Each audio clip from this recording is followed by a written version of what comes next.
When Morning Comes, a Miraculous Ladybug Fanfiction, written and narrated by Christina. Marinette bolted upright, her heart pounding as she scanned her surroundings in search of what had startled her awake.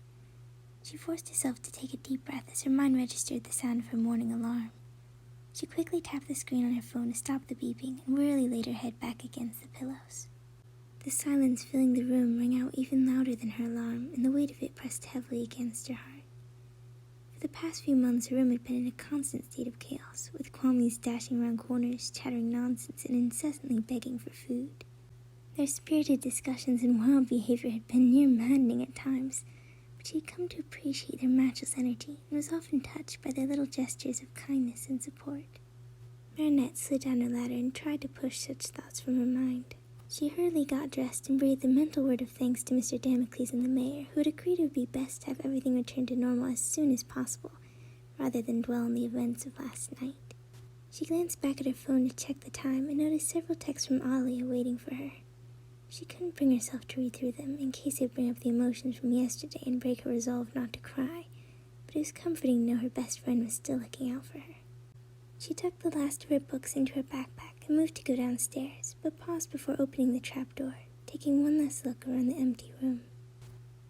Her breath caught in her throat as an ache rose in her chest, her hand clasped tightly against the strap of her school bag as she imagined the dozen small eyes that used to beg her to stay. A small being slipped up beside her and nuzzled her gently, with two small arms pressed tightly against her cheek. "Oh, Tiki." Marinette squeezed her eyes shut, and she cupped her hands around the small creature as a wave of emotion swept over her and made it impossible to speak. "I know, Marinette. I miss them too," Tiki said sadly, her soft voice seeming to echo across the quiet bedroom. Marinette gave her a tiny squeeze. "I'm glad you're still here, Tiki. I don't know what I'd do if I lost you too."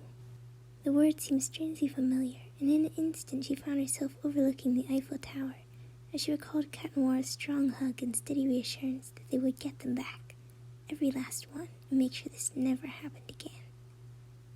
"We'll get them back," she repeated, and forced herself to believe it, her voice strengthening as she added, "We'll get them all back." She pulled herself together and headed down the stairs with lingering feelings of sadness, but an accepting, determined look growing across her face. She knew her unusually solemn air must have caught her mom's watchful attention, but Sabine really gave her an understanding smile and welcomed her to the table. "Good morning, dear. Are you all ready for school?" Marinette nodded between a mouthful of fresh pancakes. "I think so. Besides, the teacher said it didn't matter if we finished our latest homework, given everything that happened last night." Sabine nodded, her eyes filled with concern despite her cheerful expression. "Are you sure you feel up to heading back so soon?" Marinette hesitated, then gave her a confident grin. "I'm sure.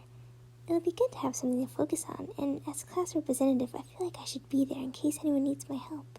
"That's my brave girl," Tom said, looming over her seat from behind and giving her a proud pat on the head. Marinette and Sabine looked up in surprise, and Tom gave a slight chuckle. "Sorry, didn't mean to sneak up on you guys like that. Just wanted to take a break from downstairs to see if my little girl was okay." Marinette smiled gratefully at her parents, her heart lightening from their generous and tender support. "I am okay. Thanks to you guys." "We'll always be here for you, sweetie," Tom exclaimed, giving her a hearty squeeze as Sabine added, "I know it's been a frightening time, but it's important that we don't lose hope so we can be strong for each other, and for Ladybug and Cat Noir, just like we did last night." Marinette ducked her head shyly. "I'm sure Ladybug appreciates it. I mean, I know I would. Having the whole city show up, chanting her name, it felt so empowering and reassuring." Tom gave a hearty nod in agreement. "Absolutely. I was glad we had the opportunity to go support our valiant young hero. When Cat Noir came and asked us to round up fellow citizens to take a stand with Ladybug, your mom and I jumped at the chance." Marinette's eyes widened in surprise. "Cat Noir came and got you?"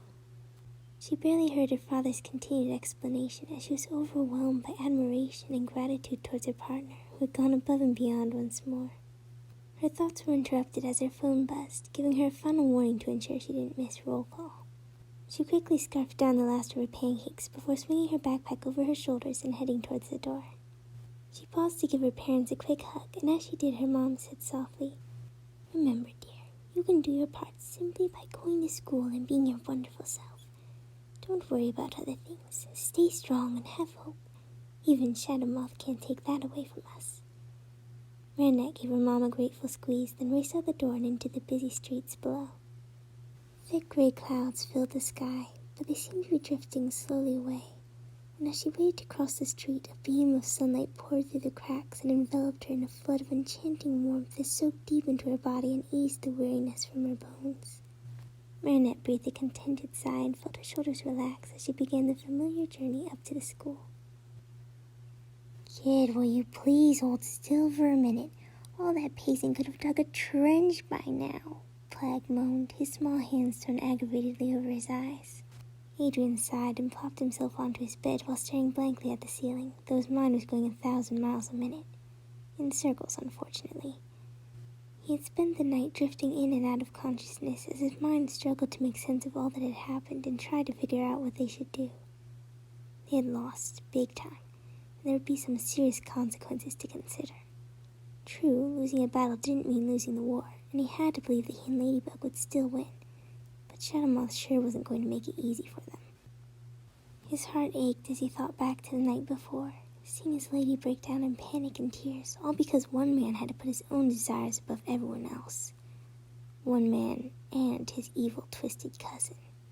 Adrien felt his fists tighten as he thought of the betrayal Felix had committed to Paris, to Ladybug, to him. How could he do something so terrible? And why did I ever believe him? Adrien muttered, furious at himself for setting them all up for the situation in the first place. Granted, he had no idea Ladybug would try to give him a miraculous, much less expect Felix to hand them over to the enemy. But if he had just had the courage to speak up to his father, none of this would have happened. "Look, kid," Plagg said, his voice unusually soft as he hovered closer. "A lot of things happened yesterday, but you can't blame yourself.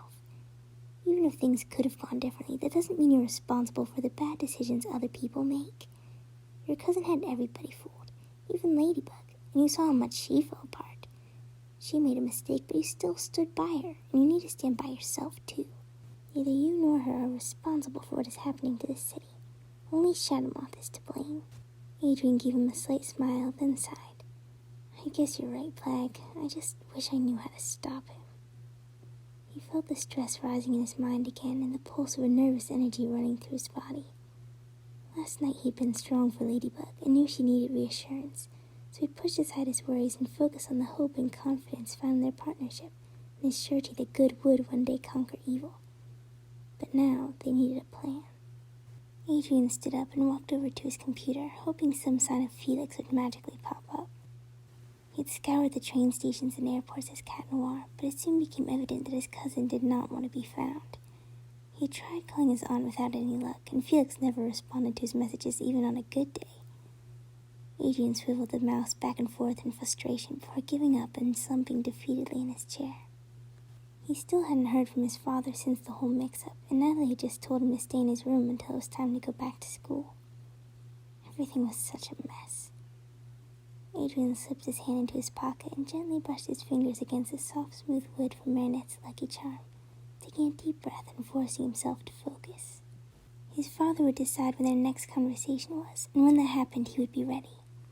Felix must have gone into hiding and wouldn't emerge until he wanted to be found, or until he found a way to draw him out. That kind of plan usually fell under Ladybug's department. Adrien felt a new glow of resolve growing in his chest.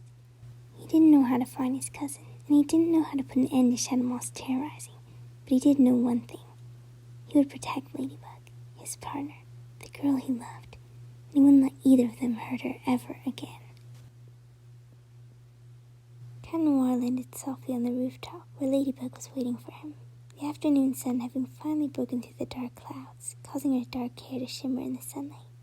Her face was troubled, but brightened when she caught sight of him, and to his surprise she rushed over and gave him a quick hug. He felt her trembling slightly and carefully closed his arms around her, hoping to give her a sense of protection and comfort. "Thank you for everything you do for me, Cat Noir. I couldn't do this without you."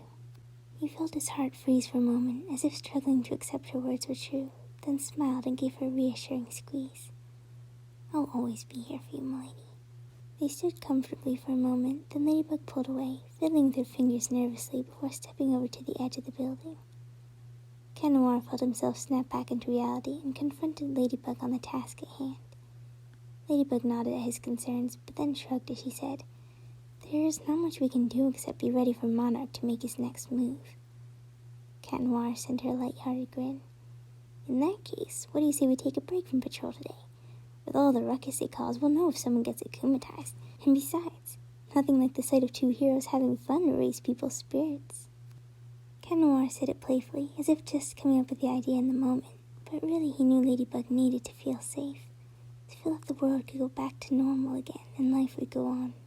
She looked mostly composed on the outside, but he could tell she was still pretty shaken inwardly, and the shallowness to her breathing made her seem super jumpy and on the verge of panicking at any minute.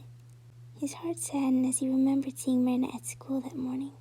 She had seemed fine at first, but every time he tried to talk to her, she had reacted the same way, getting jumpy and almost fearful before finding an excuse to avoid him completely. He would have to find a way to make things right for her too, but for now he would focus on Ladybug. After a moment's hesitation, Ladybug agreed to his plan, and the two set off to find a spot to rest and eat some tasty snacks instead of racing through the streets. After easily picking up their food, which the Dupanchangs insisted they didn't have to pay for, Ladybug began heading towards their usual spot overlooking the Eiffel Tower, but Cat Noir took her hand, causing her to stop and turn back in confusion. "Hey, since we're throwing tradition to the wind today, why don't we have our picnic on the edge of the Seine? After all the rain we had, I bet the river will be really nice to watch. And probably not best to relive the memory of our recent defeat," he thought inwardly. Ladybug seemed to like the idea, and soon the two had found a seat beside the river and swung their legs over the edge, soaking up the sun and enjoying the pastries they had brought with them. They didn't talk much, just listened to the gentle swaying of the waters and enjoyed the cool breeze that brushed softly through their hair. After a while, Ladybug laid a timid yet trusting head against his shoulder, her eyes closed with a tired yet peaceful expression on her face. His arm had been stretched out slightly behind them, and he brought it slightly closer to try to give her more support without intruding on her space. He held as still as he could, but soon relaxed as he felt her steady breathing and realized she had fallen asleep. He turned his gaze back toward the water and let his mind wander as the pieces of his heart drew closer together. Ladybug stiffened with a gasp, jolting herself awake while her eyes darted around fearfully. Cat Noir raised a soothing hand to her shoulder in an attempt to steady her. "Shh, everything's okay, m'lady." Ladybug blinked as she slowly readjusted to her surroundings. "What happened?" "Well, you fell asleep and I didn't have the heart to wake you." "Oh, sorry about that." She gave a slight laugh and glanced away shyly. "No worries, you deserved it." Ladybug turned a concerned gaze toward him and softly ruffled a hand through his hair with a knowing smile. "What about you, kitty? Have you been getting the sleep you deserve?" Cat Noir looked away with a shrug, trying to brush aside the question, but when he caught sight of the searching look in her eye, he sighed and shook his head. Truthfully, no, he hadn't been sleeping well, even before this last attack, and now it would be more impossible than ever. He was furious with the untraceable Felix and seething with anger toward his father for causing the need for the whole switching situation in the first place. He tried everything he could think of to track down his twisted cousin, but there was no trace of him, and neither his father nor his aunt had anything to say about him. He had to admit, as much as he tried to reassure Ladybug, he could feel his own stress rising, since Monarch was far more powerful now, and they had to be at the top of their game if they were to protect the city from him. Monarch. So presumptuous, calling himself a ruler when all he does is terrorize the people under him. Ladybug noticed the dark change in his expression, and after a while she coaxed it out of him, and he explained as much of his troubles as he could without giving his identity away. He mentioned his anger toward Felix, one Ladybug would understand, and mentioned how his father continued to ignore him and hinder his hero duties, all while the looming shadow of the self-proclaimed monarch rose steadily over them. Ladybug listened sympathetically, but towards the end her gaze hardened and a spark seemed to light in her eyes. "I can't make your father listen to you, but I've recently ignored you too and came to realize what a mistake that was. I'm sure your father will come to realize the same thing. You are one of the most level-headed, selfless, courageous people I know, and anyone who spends time with you can see it. Felix may have eluded us for now, but we will find him, and when we do, we'll be one step closer to tracking down Shadowmoth. or Shadow King, whatever. Cat Noir had been listening appreciatively, but couldn't help the mischievous grin that sprung from that last comment. Well, lady, are you dishonoring his supreme majesty monarch by not addressing him by his proper name? You best be careful, or he may sentence you in service to a pigeon overlord should you invoke his displeasure. Ladybug smirked a bit at the ridiculously arrogant title, then furrowed her brows with a look of unshakable resolve. He forgets. It's the people who give power to the throne. He can declare all he wants, but we're going to put an end to his rule once and for all. The only thing necessary for the triumph of evil is that good people do nothing. So when good people rise up, evil has already been defeated. And after what happened last night, I'd say we're well on our way to a full-on revolution. Cat Noir stared in admiration as he watched Ladybug come alive with a hope and confidence that dared anyone to stand in her way, while the fire in her soul blazed brighter than 1,000 suns. Her expression was filled with strength and purpose, but there was a hint of a smile and a clever twinkle in her eye that reassured him in the way only she could. His lady was back, and together they would take on the world. Or a bunny, as it would soon turn out. Thanks for reading. If you happen to be interested in my Marinette Hits Her Head story, I wasn't able to finish recording the second part due to traveling.